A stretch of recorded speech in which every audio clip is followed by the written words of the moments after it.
গুলশানের এই বাসাটি 2500 বর্গফুটের, ভাড়া 55,000 টাকা। সে হিসেবে প্রতি বর্গফুটের জন্য ভাড়া দিতে হচ্ছে 22 টাকা। অন্যদিকে রাজধানীর এসব বস্তির 100 বর্গফুটের এক একটি কক্ষের ভাড়া 3.5 থেকে 4,000 টাকা পর্যন্ত। নিম্নবিত্তের আবাসন চাহিদা বেশি হয় তেজগাঁওয়ের এই ঝুঁকিপূর্ণ ভবনে অবৈধভাবে থাকছে শতাধিক পরিবার। প্রতিটি কক্ষের ভাড়া 4 থেকে 7,000 টাকা। আমার আব্বা 40 বছর ধরে চাকরি করে, আমরা ছোটকাল দিয়ে এনে তো এনে যদি না থাকতাম ঢাকা শহর থাকার ইয়া ছিল না।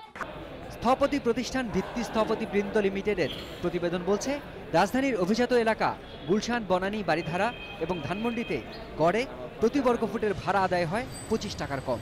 অন্যদিকে নিম্নবিত্তের একটি ছোট বাসার ভাড়া প্রতি বর্গফুটে 36 টাকারও বেশি। বাড়ি ভাড়া সম্পর্কিত বিষয়ে যদি ঢাকা শহরকে বিচার করা যায়, এটি একটি বঞ্চনার শহর। এই শহরে দরিদ্র মানুষ সবচেয়ে বেশি ভাড়া দেয়। ভোক্তা অধিকার সংরক্ষণ বিষয়ক সংগঠন consumers association of Bangladesh cab বলছে, ঢাকা শহরে 2016 সালে বাড়ি ভাড়া সবচেয়ে বেশি বেড়েছে নিম্নবিত্তের। নিম্ন স্তরের যারা আছে, লো কস্ট হাউজিং যারা আছে, এদের একটু অসুবিধা আছে, এটা আমি স্বীকার করি, কারণ লো কস্ট হাউজিং অনেকে করে না। রাজধানীতে আবাসনের চাহিদা দিন দিন বাড়ছে। ক্যাবের এক প্রতিবেদন বলছে, রাজধানীর নিম্নবিত্তদের তাদের আয়ের 70 ভাগে ব্যয় করতে হচ্ছে বাড়ি ভাড়ার পেছনে। অন্যদিকে চাহিদা মেটাতে উচ্চ মধ্যবিত্তের জন্য রাজধানীতে নানা রকম সম্ভাবনা সৃষ্টি হলেও ক্রমাগত সংকুচিত হয়ে আসছে নিম্নবিত্তের আবাসনের সুযোগ।